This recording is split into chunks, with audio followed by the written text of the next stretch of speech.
I'm wondering if people are here from the perspective of their own parenting or the parenting of the people whose children they are responsible for. I really wanted to start by asking, what does it mean to be a successful parent? Because everybody came to hear how to be a successful parent. But surely it makes sense to first to define what it means to be a successful parent. Otherwise, if you don't know what it is that you're trying to achieve, how on earth are you going to achieve it?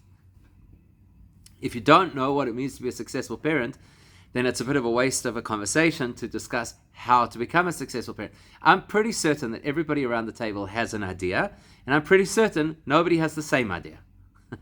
So let's start there. What does a successful parent look like?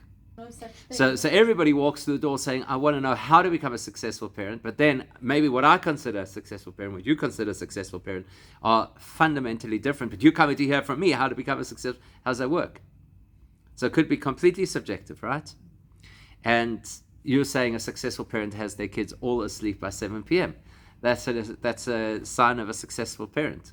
Because as subjective as parenting is, or the rate of success of parenting, as subjective as that might be, there's certain things that you look at and you say, they're doing something right. So let's qualify what those things are. What are the things that they're doing something right? When kids are like what? Then we say, wow, that's successful parenting.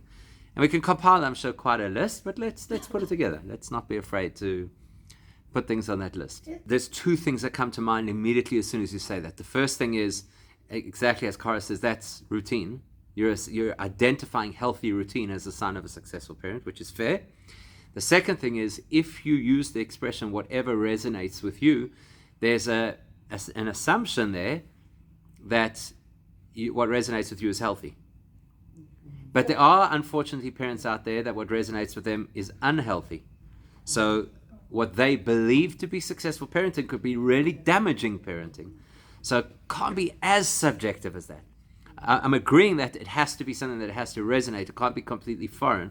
And equally saying you've got to be very careful about what or how much the resonance determines the success of what you're doing. So if you're saying healthy routine is a sign of a successful parent, I think everybody here would agree with that. Healthy routine. Not rigid routine, healthy routine. 100%. Okay, so there's a symptom or an indicator of a successful parenting style or a successful parent. So let's unpack that, because I was waiting for somebody to say this. I was waiting for somebody to say, I'm going to put polite and manners into one, so then you could say, so we'll call that well-mannered, respectful, and disciplined. Let's look at those three things. So seeing as we've already spoken about healthy routines, that is similar to discipline. So I think everybody would agree that healthy discipline, I keep using the adjective, healthy discipline is an indication of successful parenting. There is extreme discipline that in certain societies and certainly at periods in history was vaunted and seen as like the ultimate that we would never do today. And what they called discipline at that particular point in time, we would not call discipline. So healthy discipline, for a child or children to have healthy discipline, yes, you're doing something right. Respect, absolutely. That is, for sure, there's no question that is a sign of successful parenting. If you produce children who are respectful of their family, people who are older than them, other people generally, the environment, that absolutely is a sign of successful parenting. I have a little hang up around being polite. Okay? Or well-mannered. I think it's valuable. I'm not convinced it's a sign of being a successful parent. Good. Okay? And I'll tell you why. For two reasons. Firstly, you could invest a lot of time and attention to producing those good manners without developing character, and it becomes a replacement for developing character, and that would not be successful parenting. Equally, some kids, that's just their personality. And when they grow up, they turn out to be very respectful, despite the fact that they didn't necessarily have good manners when they were little kids. So if we put so much emphasis on the manners, and again, not enough on the character or the sense of confidence that they have, we could actually mislead our kids into becoming polite narcissists or polite bullies. So I think we've got to be careful with that one. And of course, there's a lot of guilt that we carry when our kids are not as polite as our society, which happens to be a very polite society, expects of them. Did you say thank you? Did you say hello? You know, I mean, we're not going to talk about some people's kids. We're not going to mention any names who only this year for the first time have started to say hello to me. You know, for me, it's like whatever. They're kids, so they're not saying, oh, it's not the end of the world. It's not malicious. It's not. That's the phase of their development that they were at, that they were not yet comfortable to go over to people who they're not close to and start greeting. Okay, gesund, hey, you know, why does it have to become the whole focus? So that's why, for me, it's a little bit of a trigger concept, because our society is overly polite, and it's not necessarily something that you always equate with good character. I got myself into a lot of trouble for saying this once before, but Germany was a polite society before 1939. It's not an indicator that you have the right values and morals. Okay? So I agree, definitely. Respect, absolutely. Respect for people and property, absolutely. And discipline, healthy discipline, absolutely. Okay, so we've got healthy routine, healthy discipline, respect. These are signs of successful parenting. What else? Giving your children wings. That is absolutely a sign of successful parenting. Absolutely. At the appropriate age and stage. But I'm just saying, but that's at the right age and stage. Yes.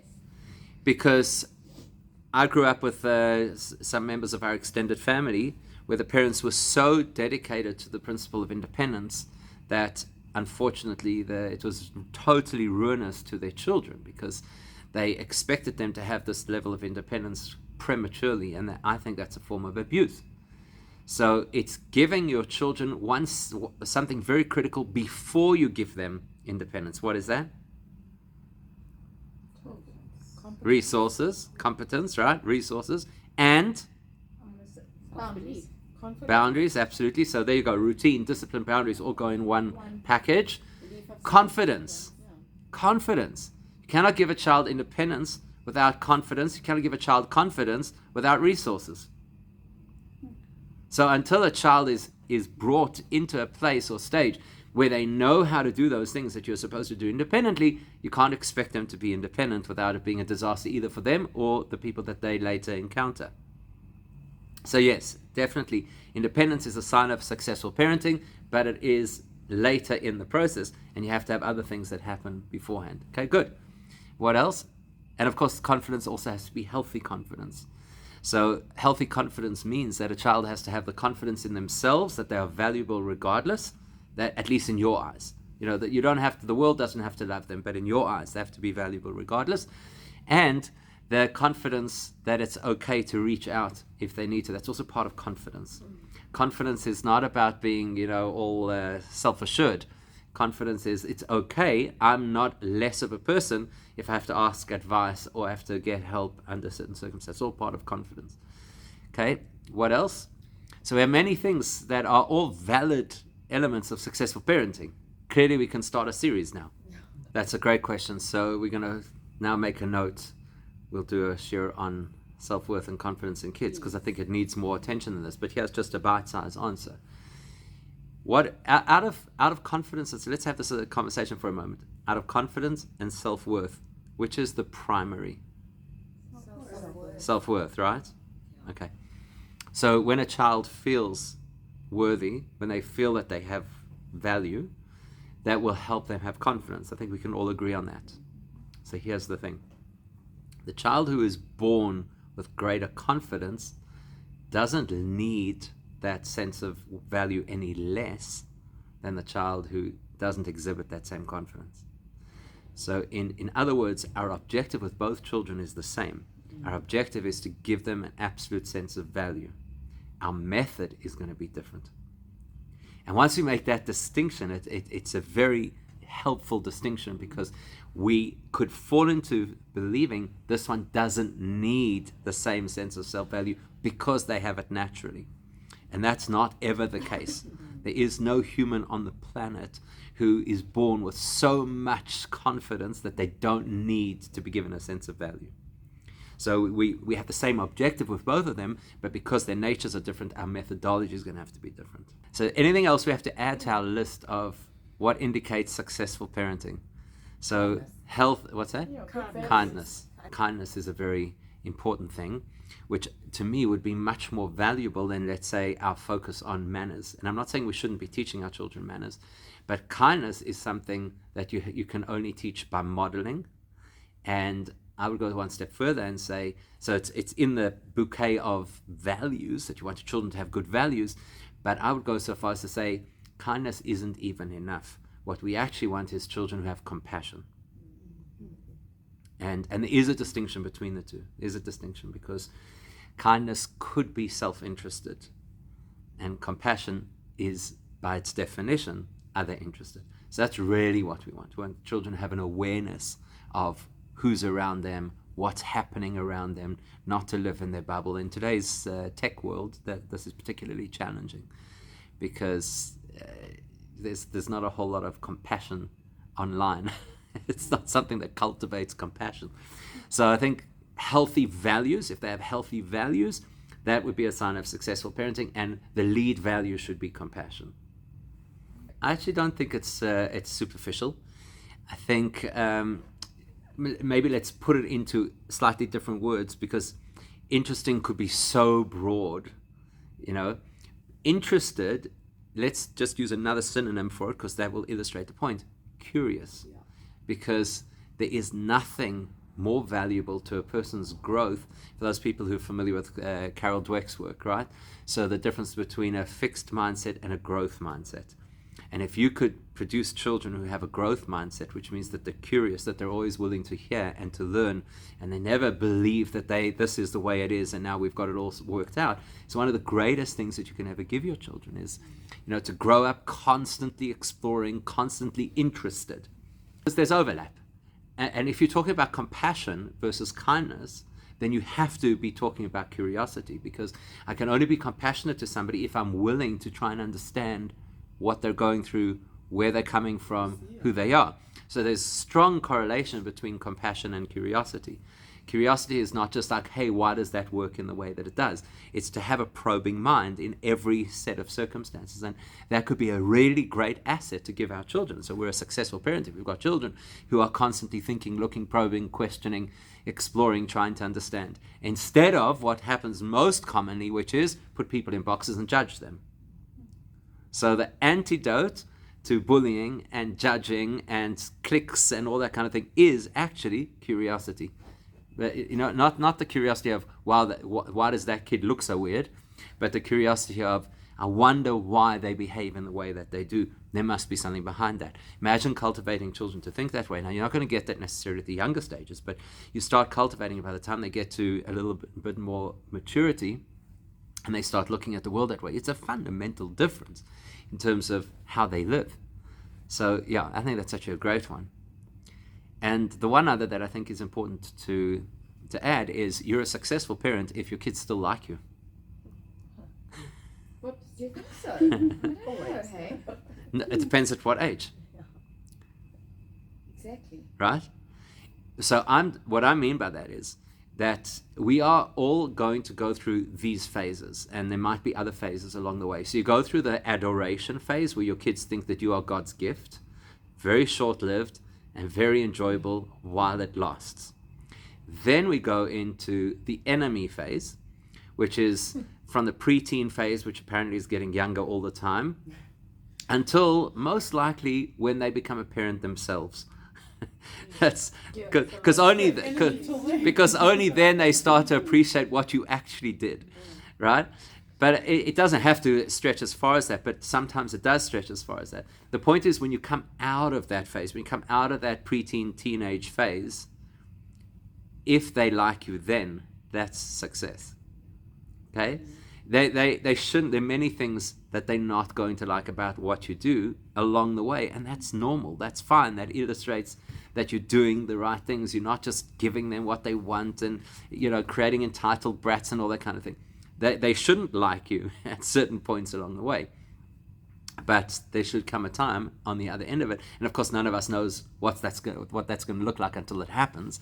But you're successful if on the other end of this, they actually like you, they actually confide in you, they actually feel close to you. those so you want the kid who's screaming and says you're the worst person ever and I hate you and you never, they always use those superlatives, you never this and you always that and whatever. You want that phase. You kind of have to embrace that phase, because that's what's going to happen, because the alternative to that phase is they love you then and hate you later. So you'd rather that they kind of hate you now and love you later. That would be also a sign of success. So there's something really important to clarify on that point, because it's a very important point. It's also a very subtle point. And that is, you don't want a scenario where your child thinks of you as a peer. Yes, no, absolutely. So it's a subtle point, because on the one hand, you want your child to realize that you're not some kind of a perfect entity that they have to respect under all circumstances and you can do no wrong, and then they're highly disappointed at some point. You don't want that. At the same time, you don't want to expose more than is necessary to your child. So there's a fine balance over there. And there are too many people, way too many people in today's world, who want to be their children's friends, which is a very, very unhealthy thing to do. It's extremely common, especially in the higher teens. You see that a lot. You see it. I remember hearing a story in our community of the teenager who says that the first time he ever smoked pot was with his dad. It's like, that's not the way the relationship is meant to work. And yet in our community, it's extremely prevalent that the first time a kid has a shot of alcohol is with their dad. So these are things that are really important to navigate properly. It's not so simple. What I do want to say is this: the best way that your child can have that sense of your vulnerability or imperfections in a healthy way is when you are happy to share with your children that we're all working on ourselves and we're all growing, as opposed to just simply, these are my troubles, because you see, I also have troubles. I think you have to ask yourself what the motivation is. So very often the motivation that people have is just come and enjoy the fun with me. We're buddies. Yeah. You're going to enjoy the fun with me. I think that's really different to a parent saying, I know you're going to land up drinking, so let me manage that process. That's far less common. If that were the approach, that's a whole different story. The approach is typically not that. The approach is, buddy, come have your first beer with me, kind of thing. That's different. That makes it sound like we're peers. That's not healthy. Okay, that's fine. So we've got a sense now what a successful parent is, but what we are missing is, what does success mean? Now, if you want to say success in a business context, I think everybody knows what success looks like. And everybody knows the recipes for success. There are millions of motivational talks out there and podcasts and business books and whatever. And they can all tell you exactly what the steps are to success, right? For example, the big millionaire who says, if you want to be successful, buy my book. Which is essentially saying, I'm going to use you for my success, right? But success, for example, in business is you made X amount of money, or you grew your business by this percentage. It's quite easy to measure. And you could say what the steps are to success. So things like consistency and perseverance and, having good values and integrity, you can identify very clearly what those steps are. Now, generally in life, there is nothing that is guaranteed, right? Generally in life. So let's say, for argument's sake, that a person has a business. They test the model, they go out to investors, everybody believes that it's a good business, and then they go to market. The likelihood is that it will do okay. It may not do as well as they expected, it may do better than they expected. The likelihood is it will do okay. There could then be market factors that come into play that you didn't expect, and then it's out of your hands. So I always tell the story, for those people who remember during the Soccer World Cup in 2010, everybody had those mirror socks. Do you remember those mirror socks that everybody had with the flags of the countries that they supported? Remember that? So I knew somebody at that point who was bringing in a consignment of South African flag mirror socks. And they were going to make a huge amount of money out of this, because everybody, obviously, as the host country, wanted to have the South African flag on their car. So they were set to make a huge amount of money, and they brought in this consignment from China, and it got stopped in customs. when it arrived here. And customs released the consignment the day after South Africa was knocked out of the tournament. So now they had tens of thousands of units of these socks that nobody wanted. Nobody who wanted to fly the South African flag at that point. It was at that point that everybody went for whichever country they supported, So then it was Argentinian flags or Brazilian flags or whatever it was. So there are always factors that, despite our best efforts, could derail our success, right? Now, if that's true of a business, it certainly is true of humans, because there are so many factors. A human being is so dynamic. A human being is not just the product of me as a parent. You could be the best parent in the world, but your child could land up in a class full of bullies. You could be the best parent in the world, but your child could, God forbid, have some traumatic incident in their life that totally derails them. So we sit here talking about success as parents, only considering our input, not considering the reality of life. That as much as we're their primary caregivers, and as much as they're under our jurisdiction and our responsibility, and we invest blood, sweat, and tears in them, the reality is there are so many random factors that could affect them. You don't know, for example, you could pour everything into your child, and I've seen this happen. You could pour everything into your child, but the child has, God forbid, a chemical imbalance. I mean, it's an extreme example. And you see parents tearing their hair out because everything that they're doing can't help. It's got to be dealt with professionally or whatever the case is. And it doesn't have to be as extreme as that. It could be a child who has remedial learning needs, and now you've got to remove them from their regular social circle and put them somewhere else. There are so many factors that come into play that it is actually disingenuous of us to say successful parenting is all about me. I have 100% responsibility for my role in parenting. But I cannot assume that I have 100% control over what will make my child into who they are. How often have we looked around and said, I can't believe that family ended up with those children. They're such good people. They have such good values. They are so engaged in the community. They're such pious people, or whatever particular adjective it is that we use to reference those people. And we say, I don't understand what happened to their children. And neither do they. Because it wasn't for lack of trying, it wasn't for lack of investment, it wasn't for lack of love. Things happen. So I want to ask you, what defines success? Or maybe the correct way to ask the question is, who creates success? So I think you've raised something else about successful parenting, which is allowing children to fail. Part of being a successful parent is to allow children to fail and allowing them to own the consequences of that failure. We have way too many parents who fly in to rescue their children, and it's not good for them, and it's not good for the parents, and it's not good for anything. Way too many. So yeah, very, very good point. I heard an incredibly powerful line last week. I don't know who the person is, but I heard a line about one of these people in a very closed Hasidic community. Might have been in Williamsburg, it might have been in Mea Shearim, I'm not sure exactly. And, somebody very respected in the community, and with all the things, the payers and the whole story. And the child, at whatever age, teenage or young adulthood, comes to the father and says, I'm not doing any of this anymore. I'm not religious anymore. Shaves off the beard, the payers, throws out the yarmulke and everything, comes to tell his father. And without hesitating, and this is what I respect, is the fact that he said it without hesitating, which tells you that it was real. The father says to him, when you were born, you also did not have a beard or payers or a yarmulke, and I loved you absolutely then, and that will never change. So that's an incredible message, right? Incredible message. And that can't be words. That has to be something that is authentic, because if there's one thing that children are very, very allergic to, it is a lack of authenticity. Right?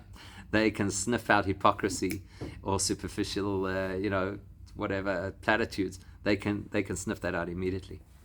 So I come back to the question: what is success? Where does success come from? It's interesting. How do you say success in Hebrew? Hatzlacha, right? Hatzlacha. So success is hatzlacha, and a person who is successful is called matzliach. In the 5 books of the Chumash, you almost never see that word. It's really interesting. There are many, many words about growth and achievement, etc. But the word Hatzlacha you almost never see in the 5 books of the Torah. There's only one person, only one, not only in the 5 books of the Torah, in the 24 books of the Tanakh, there's only one person who is called successful. It's really interesting. Only one person. It's Yosef, right? It's Yosef, yes. It's Yosef. So Yosef is the first person, the only person in the whole Tanakh who is called successful, right? He was Ish Matzliach. That's what he's called, a successful man. But he's not the first person to use the term success. The first time the word success is ever used is in this week's parasha. So if you want to know what success is, surely it makes sense to find the first place in the Torah that it talks about success, see the context of it, and then hopefully that will help us understand what success is and how you get it. Now, we are going to lean on Yosef to give us context as well, because he's called a successful person. So we want to know that context as well. We're going to use these 2 templates to understand what success is. So who, in this week's parasha, now we're going to really test who knows their stuff, who in this week's parasha uses the word success. And I'll give you a hint. The expression that this person uses is, Hashem has given my journey success. Journey over here also means my mission. Hashem has given my mission success. So who has a mission in this week's parasha? That's Eliezer. correct. Exactly. It's Eliezer. Look at that. Eliezer, servant of Avraham, who is given a mission to find a wife for Yitzchak. So he's got to go now to Avraham's extended family, and he has to find a wife who turns out to be Rivka. On his way, he says, I have a deal, Hashem. I'm going to make a deal with you. These are the signs I'm looking for. Send me a woman who exhibits those signs, then I'll know it's the right person for Yitzchak. No sooner does he get there, and Rivka walks out. She starts drawing water from the well. Those were his signs. I need somebody who's going to offer my camels water. She does. She ticks all the boxes. This is it. Shidduch, literally made in heaven, or to borrow the expression that we're using, a successful shidduch. So he then has to go to the family, right? Eliezer now has to go to the family. Rivka's still a young girl at this point. He has to go to the family and negotiate terms. So he says, please do not delay me. I've got to take Rivka back now to my master. Do not delay me. V'Hashem hitzliach darki, because Hashem has made my way successful. So he is the person who identifies this. He says, Hashem has made my way successful. Now let's understand, what did he mean? Did he mean that he found the shidduch? Is that what he meant by success? Because if that is the meaning of success, it should be much more prevalent throughout the whole Torah. Anytime that somebody tries something and then they manage to do it, that should be called success. And yet, it's such a rare term. And it's specifically limited to this story. That means that there's something specific about this story that tells you what real success is. Or I should say, what Hatzlacha is. Because I think it's fair to say that Hatzlacha in Torah language and success in English are not synonymous. And this is very often the case, by the way, that there are terms that we use in Torah language that the English language fails to capture. Like, for example, the word love. Right? The English language has done a terrible job of abusing that word. That you could literally say to your child, I love you, and 2 minutes later say, I love chocolate. And then your child thinks, well, what do you think of me? So there are so many terms like that we use so flippantly. So the term success is a generic term in English that means anytime something goes to plan and it achieves its objectives. But in Torah, the expression Hatzlacha does not mean that. Hatzlacha does not mean that something went according to plan. How do I know that? Well, let's go back to his story. What is Eliezer's mission? Go to Avram's family, find a girl, bring her home, and Simon-tov. Like now we're going to have a wedding. How does his story actually happen? I don't know how much detail everybody knows about his story, but it is relevant. How does his story happen? So, first of all, before he leaves, Avram says to him, listen, you go on the mission, and Hashem will send, listen to the language, Hashem will send his angel before you. What does that sound like? He will send his angel before you. What does that sound like? Ahead of you. Ahead of you. What does that sound like? Anybody? If he doesn't trust you, why do you even need to go? Not just show you the way, He's like clearing the way. Clearing the way. Making it, like, totally. He'll take care of it. You just got to show up. He'll take care of it. The angel's going to go there, sort out all the messy details, and you just have to rock up. We know this. How do we know this? Because Rashi compares the way that Noach and the way that Avraham are described in the Torah. Noach, it says, walked with Hashem, and Avraham, it says, walked before Hashem. To walk with Hashem means he needed Hashem's help in order to achieve the things that he was supposed to do. To walk before Hashem meant that he was self-driven. So in the same way, you could have an angel that walks with you. That means you do your thing and the angel kind of helps you to succeed. Or you could have, in Eliezer's case, an angel that goes ahead of you. That means that the angel kind of clears the path and then you just come along and, put the last pieces together. He also had a Kfetza Sageria. Correct. Now, so that's the promise that Avraham makes to him. Now you see it actually start to play out. When he arrives there, again, it's the only time in the Torah that we have this. When he arrives there, he tells the family, I got here today. Now the distance he had traveled was more than a day's distance. He says, I got here today. How does that happen? That is Hatzlacha. Hatzlacha means something that you didn't anticipate. Something that was not on the agenda. He thought he's going to load up the camels. They're going to go for a couple of days travel until eventually they get to where they have to get to. And then he'll find this woman and he'll bring her back. Next thing he turns around, I left there today. I got here today. This is not going according to plan. This is going beyond the plan. Then he arrives and he says to Hashem, I'd like to ask you please to give me a sign that this is the right girl. How will I know? Because I'm going to ask her for water and she will offer not only water for me but for my camels as well. Then I'll know that this is the right girl. Kindness, right? There's going to be a person who exhibits kindness. But when he tells the story to the family, and in fact the Torah tells us at the time, he doesn't even finish the words. He hasn't even finished his sentence, like spelling out the terms of the deal that he has with Hashem, and Rivka's already at the well. In other words, it's gone better than expected. It's outside of the realm of possibility. It's outside of what he anticipated. It's not like he had an objective and then he worked towards that objective and he achieved it. This is like everything is escalating. It's just happening far quicker than anybody would have expected. Then what happens? He goes to meet the family, right? And Rashi tells us that Rivka's father wasn't willing at that point to let her go. So he has a heart attack and dies. Nice and convenient, That's what Rashi points out, because one minute he's in the story and the next minute he's no longer in the story. So Rashi says, what happened to him? He tried to interfere with Eliezer's plan, and an angel, this is what Rashi says, an angel came and killed him. The angel that's gone ahead to, smooth the path and sort out all the details. Now, let's be honest. That's not what you anticipate. For Eliezer's mission to succeed, he didn't expect that there'd be that level of interference that if anybody's not on board, they're going to get taken out of the picture. In other words, in Judaism, the meaning of the word success is that you get a result that is greater than the effort that you put in. That's the measure of success. In parenting, that's incredibly important because the level of effort that we can invest in parenting cannot guarantee success in the face of so many other factors.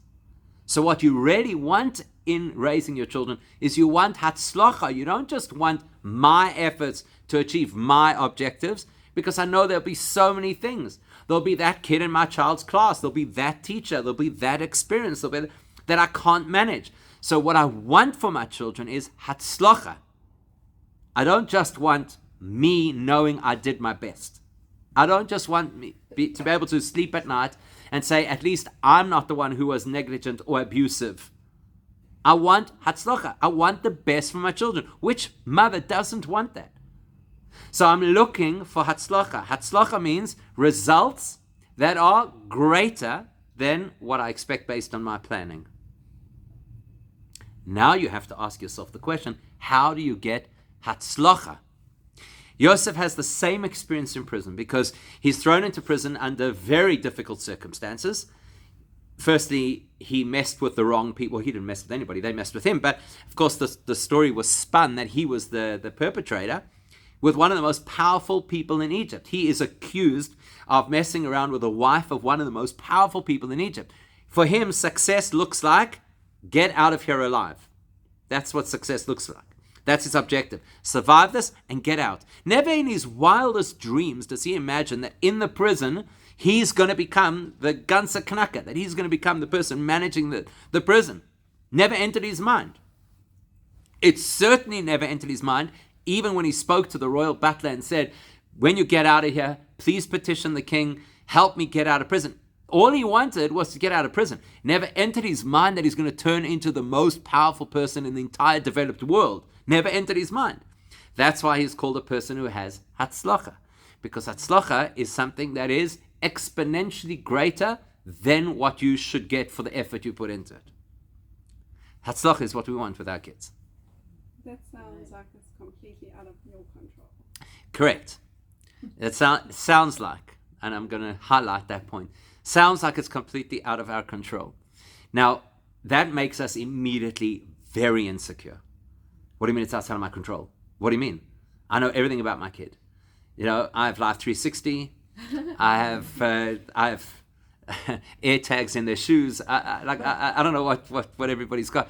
Like, I know what my kid eats. I know when my kid's having their dental appointment, their eye appointment. What do you mean out of my control? That's a very scary place for Jewish people, especially mothers. Very scary place, out of my control. So let's unpack that. What does it mean it's out of my control?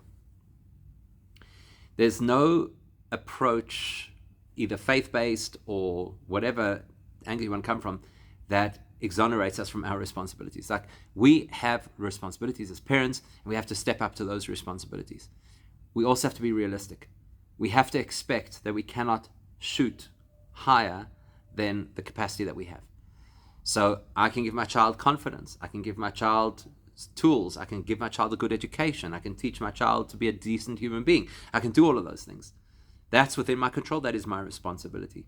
I cannot, as much as I wish I could, I cannot manage the other things that will come into my child's life, nor can I manage how they will affect my child. So I'll take my child for therapy. They've had a traumatic incident. I'll take my child for therapy. I'm going to do all my things. There are no guarantees. So it's actually the acknowledging that we're not in control that's quite important. I don't want to say that it's a comfortable feeling, but it's quite an important feeling, because as soon as we realize we're not in control, then we're going to do something differently. And the question is, what are we going to do differently? And the question here is, how did Eliezer, who honestly, we don't know much about him. The only real information we have about Eliezer is that he was very dedicated to Avraham as his servant, and that he thought his daughter would be a good shidduch for Yitzchak. And Avraham said, listen, you're a great guy, you're very dedicated, not for my son. So that tells you that Eliezer is not up there. He's not in the top tier of characters in the Bible. You know, he's a good guy, but he's not somebody who became the leader of some kind of spiritual movement. And yet he gets all of this incredible hatzlacha, things we've never experienced in our lives. When last did you get into your car and you beat Waze? And here he is. He arrives there in one day, you know. When last did you have just be careful what you wish for. We don't want to have a situation where there's somebody's getting in our way and the angel should come smite them. Okay, that's not necessarily what we're looking. But when last did you have an experience in your life that was so off the charts, that was so unnatural like Eliezer's having? What did he do right? Because we know precious little about his life and about the things that he'd done. We don't hear any stories of great dedication to Hashem. What did he do right? Because if we can find what he did right, that will help us find what we need to do in order to have hatzlacha. Not just good kids, but hatzlacha. Better than we expected. So there are two things that he did that the Torah tells us of. The one is obvious and the one is less obvious. So we'll start with the less obvious. Eliezer now sits down with the family. He's met Rivka at the well, which is the ancient equivalent, I guess, of picking a girl up at a bar. You know, so now he's got to go meet her family and sell them the story. Can you imagine a stranger arrives at your house and he's telling a whole story? No, I'm here because I have this guy and he's amazing and your daughter's the right person and I'm taking her. You're not even coming with. They weren't even technically invited to the wedding. You know, that's it. We don't see them again. It's a hard sell. It's a hard sell. So if you were, imagine you're in this position and you're trying to put together this deal. What would your opening line be? You know, where would you start? How would you pitch what you're trying to achieve? God sent me. God sent me, right? That would be a good way to start, except it wouldn't be true. But it is a good place to start. So what's the next best thing to say?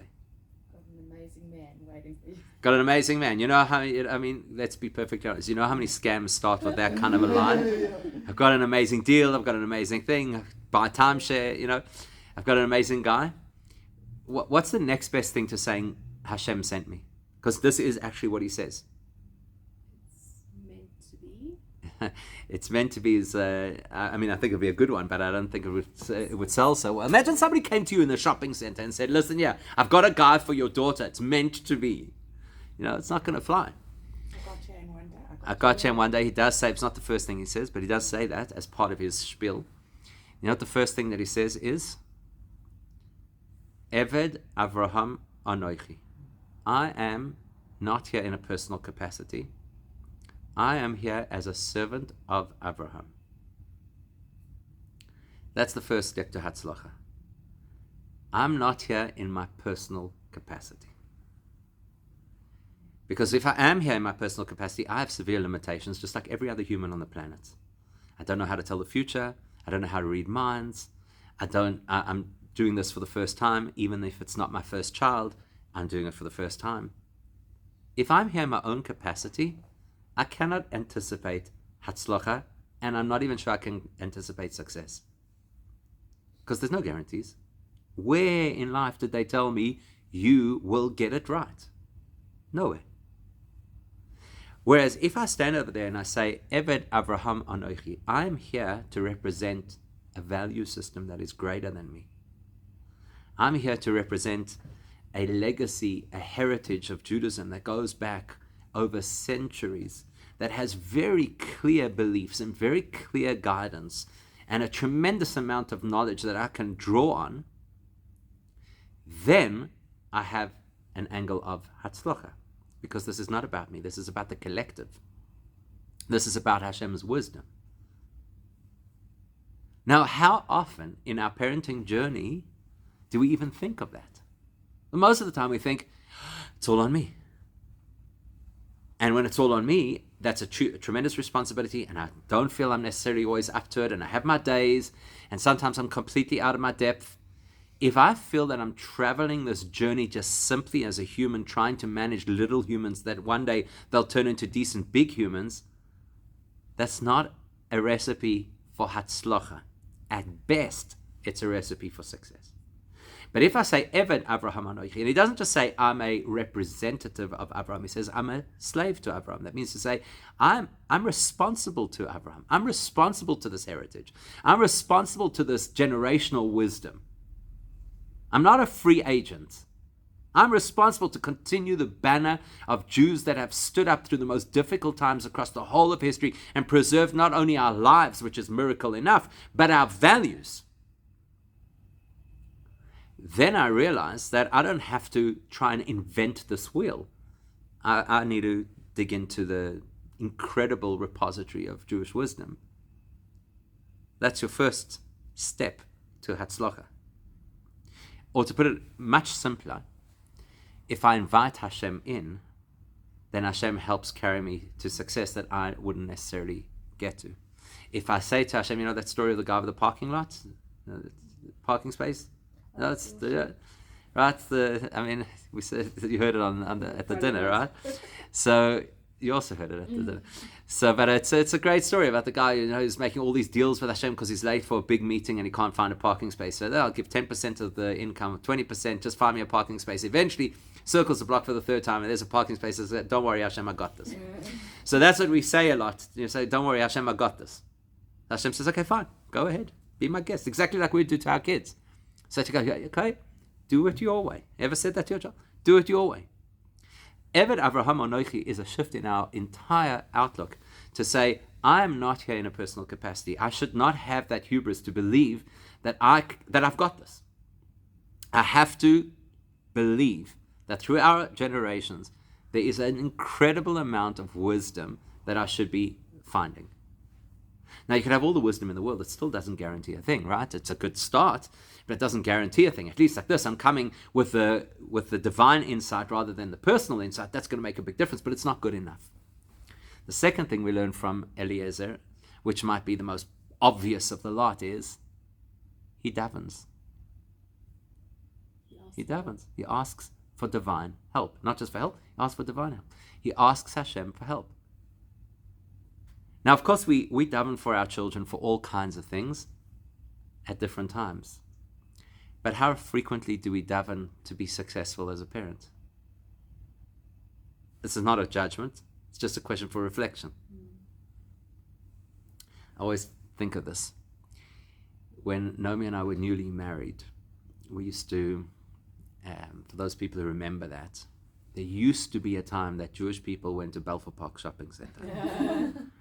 And they used to have the restaurants upstairs. So that's where we used to go. That's where we used to go out, was to the various restaurants upstairs. And there was another couple who was old enough to be our parents, but they had kids who were still teenagers. And very often we'd be there, I don't know if you remember, there used to be the laser tag. I was going to say, I remember Right? the old arcade. Right? So very often their kid, who was still in high school, would go with his friends to the laser tag, and they, as parents, if the kid went to the laser tag, they came with, and they went out for supper. So they brought him, they took him home, and they were in the vicinity. It was quite a thing to see, like that level of dedication. Can you imagine having to go every time your kids want to go out, you want to go somewhere, you know? So one day we asked her, because they had, I can't remember how many children, but every one of their children turned out to be the most unbelievable human beings. Honestly, in every respect. Completely dedicated to the Yiddishkeit, healthy marriages, well-balanced, like the most unbelievable people. So we once asked them, what's the secret? What's the secret to having such amazing kids? So the mother said, I read the entire book of Tehillim every day for my children. I was like, okay, that's higher grade. But it's so insightful, because effectively what she was saying is, it's not me. I'll do my best.